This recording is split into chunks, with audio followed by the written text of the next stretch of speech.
Dear students, Assalamu alaikum wa rahmatullahi wa barakatuhu. ہمارا subject ہے social science. یہ class 8 کے لیے ہیں. ہمارا ٹاپک یا ہم بتائیں گے چیپٹر کا نام جو ہے جو ہم چیپٹر پڑھتے آ رہے ہیں وہ ہے the country side ruling the country side. اور ہم نے آج اس کا سب ٹاپک ہمارا ہے دا کمپنی بیکمز دا دیوان. اگر آپ اپنی کتاب کھولیں گے پیج نمبر 26 پر آپ دیکھ سکتے ہیں دا کمپنی بیکمز دا دیوان. آج ہم نے اسی کے بارے میں پڑھنا ہے. جیسا کہ میں نے آپ کو انٹروڈکشن میں بتایا تھا، اس لیسن کے انٹروڈکشن میں بتایا تھا کہ کمپنی کس طرح دیوان بنتی ہیں. آج ہم نے اسی پر بات کرنی ہے. جیسا کہ آپ لوگوں کو معلوم ہے بیٹل آف بکسر جس میں ایسٹ انڈیا کمپنی کو فتح حاصل ہوتی ہے. فتح حاصل ہونے کے ساتھ ساتھ وہ ٹریٹی سائن کراتے ہیں مغل امپیرر سے، مغل بادشاہوں سے. اسی ٹریٹی کے تحت یہ دیوانی رائٹس بھی دا کمپنی بیکمز دا دیوان دیوانی رائٹس حاصل کرتے ہیں. یاد رکھیں گے. On 12th August 1765, the Mughal Emperor appointed the East India Company as the Diwan of Bengal.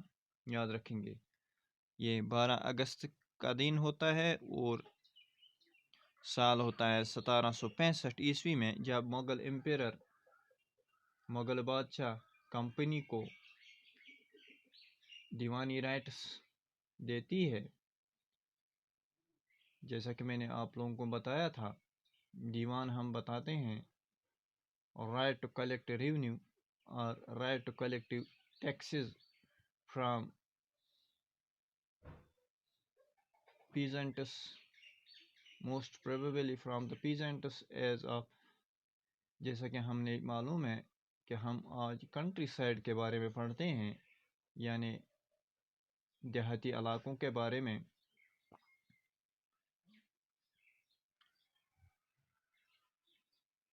اب چونکہ ان کو دیوانی رائٹس ملتے ہیں جس کے یہ خواہش مند تھے، یہ کہتے تھے، ان کا سوچنا تھا کہ پیسہ ہے تو سب کچھ ہے، ریونیو ہمارے ہاتھ میں آنا چاہیے، چاہے حکومت کون بھی کرے، کس کی بھی ہو. یعنی مغل امپیرر جو تھے، مغل امپیرر یا مغل بادشاہ وہی رہیں گے تاکہ لوگوں میں یہ بات بنی رہے کہ بادشاہ تو ہمارا وہی ہے لیکن سسٹم بدل گیا ہے. اسی طرح اب کیا ہوتا ہے، company becomes chief financial administrator, یعنی اب فائنانس کا سارا انتظام کمپنی کا ہے، سب کمپنی کرتی ہیں. یعنی کمپنی جیسا کہ میں نے آپ کو بتایا ہے ایسٹ انڈیا کمپنی، اگرچہ وہ فائنانس کلیکٹ کرتی ہے، ایڈمنسٹریٹر بنتی ہے فائنانس کا، اس کے ساتھ ساتھ اس کی چند responsibility of administrating the land and organize its revenue resources. اس کو کیا کرنا ہے، ریسپانسبلٹی بھی اٹھانی ہے، کس کی؟ To organize its revenues the land, اس کو آرگنائز کرنا ہے. لیکن ہم نے یہ بات ذہن میں رکھنی ہوگی، کمپنی یہاں ٹریڈ کی غرض سے آئی تھی. ٹریڈ کرتے کرتے اس نے زمین پر قبضہ کر لیا، اب چونکہ ان کا ذہن وہی ٹریڈنگ کی طرف ہی ہے. اگر ہم بتائیں گے ریونیو اینڈ یہ کہتے ہیں لینڈ کے بارے میں، تو کمپنی کیا کرتی تھی؟ بائنگ اینڈ سیلنگ، خرید و فروخت کرتی تھی. اس انداز سے ان کو نظر تھی اپنے پروفٹ پر، جہاں سے ان کو فائدہ ہوتا تھا. اس طرح ہم بتا سکتے ہیں کہ ان کو اپنے پروفٹ سے غرض تھا، ان کو ایڈمنسٹریشن سے کوئی غرض نہیں تھی. یعنی ان کو ریونیو کہاں سے زیادہ آتا ہے، ریونیو کی طرف ان کی توجہ زیادہ تھی، زیادہ سے زیادہ پیسے کمانے کی کھوج میں تھے وہ. اس کے ساتھ ساتھ ان کو کیا ہوتا ہے، ایکسپیرینس. جب ایک حکومت کرتے ہیں ایکسپیرینس تو ہوتی ہی ہے. Experience learned by company. Experience کیا ہوتی ہے ان کی، یہ کیا سوچتے ہیں. اگر ہم بتائیں گے، میں نے لکھا ہے یہاں، آپ اگر دیکھ سکتے ہیں، company and align power. Align مطلب، یہاں الائن کا مطلب ہے جو باہر سے، یعنی سمندری راستے سے آئے تھے ٹریڈ کرنے، لیکن یہاں تو وہ پاورفل بن گئے. اب انہوں نے قبضہ کر لیا. اب وہ ہماری چیزیں ہم سے خریدتے ہیں، ہم سے ٹیکس لیتے ہیں، لیکن ہمیں سمجھ نہیں آتا ہے. ہمیں سمجھ بعد میں بھی نہیں، ہمیں ہم سمجھ سے قاصر تھے.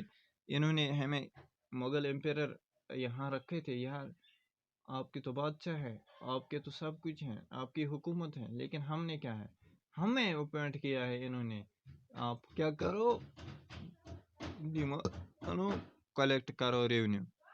اس طرح ہم سمجھ سکتے ہیں. الائن کا مطلب یہاں ہو گیا جو باہر سے آئے تھے قبضہ جمانے، باہر کی فورسز، ایسے ہم بتائیں گے. یعنی کمپنی کون تھی؟ East India company. اس کو ایکسپیرینس بھی ہوتی ہے. ایکسپیرینس کے حساب سے انہوں نے دیکھا کہ ہم جو کنٹری سائڈز کے لوگ ہیں، یا ہم بتائیں گے رولرز ہیں، ایسے یا زمیندارز ہیں، جن کا دبدبہ گاؤں میں ہے، ہم ان کو ایلیمینیٹ نہیں کر سکتے ہیں، خارج نہیں کر سکتے ہیں، ان کے پاور کو خارج نہیں کر سکتے ہیں، زخم نہیں پہنچا سکتے ہیں. ہم نے ان کے ساتھ مل کر، یعنی ان کو ساتھ لے کے، ان کو اعتماد میں لے کے ہم نے یہ کام کرنا ہے. ان کو ہم ایلیمینیٹ نہیں کر سکتے ہیں. کیوں؟ کیونکہ اگر ہم ان کو ایلیمینیٹ کریں گے، لوگوں کو سمجھ آئے گی نہیں، یہ ٹریڈ کی غرض سے صرف نہیں آئے ہیں یہاں، بلکہ ان کا اور کوئی غرض ہے. تو لوگ بڑک اٹھیں گے سب کے سامنے. اگر لوگوں کے سامنے پھر کسی کی نہیں چلتی ہے. جب لوگوں کا ساتھ حکومت کو ہوتا ہے تو وہ ترقی کرتی ہے. اگر ساتھ نہ ہوگا تو ترقی کی طرف گامزن نہیں ہوگی کوئی بھی حکومت. اسی طرح ہم دیکھ سکتے ہیں they could not entirely eliminated. یعنی یہ زمیندار جو تھے یا جو بڑے بڑے لوگ جو تھے، تو ان کو سمجھ آیا تھا. یہ کہتا ہے، اگر آپ دیکھیں گے، میں نے یہاں لکھا ہے it was required to pacify those who ruled the countryside in past. یعنی پاسٹ میں جس لوگوں پر حکومت کی تھی، یا جو رولرز تھے، گورنرز تھے، زمیندارز تھے، جن کی شبی بنی تھی لوگوں میں، جن کو ماننے والے لوگ تھے، تو ان کو بھی ہاتھ میں رکھنا ہے. اسی طرح let us see the working further. اسی طرح ہم کس طرح ریونیو زیادہ سے زیادہ ریونیو کس طرح کلیکٹ کریں گے، اسی کی طرف ان کی نظر تھی. یعنی ہم بتائیں گے ہمارے پیسے، ہماری ہی چیز ہمیں ہی فروخت کرتے تھے اور ہم سے ہی ٹیکس لیتے تھے. یہ چالاک ہوتے ہیں یہ انگریز لوگ. پیارے بچوں، امید ہے آپ لوگوں کو یہ سمجھ آیا ہوگا. انشاءاللہ کل اس سے آگے پڑھیں گے. اگر کوئی سوال ہوگا تو آپ مجھ سے رابطہ کر سکتے ہیں. کل تک کے لیے اللہ حافظ، فی امان اللہ.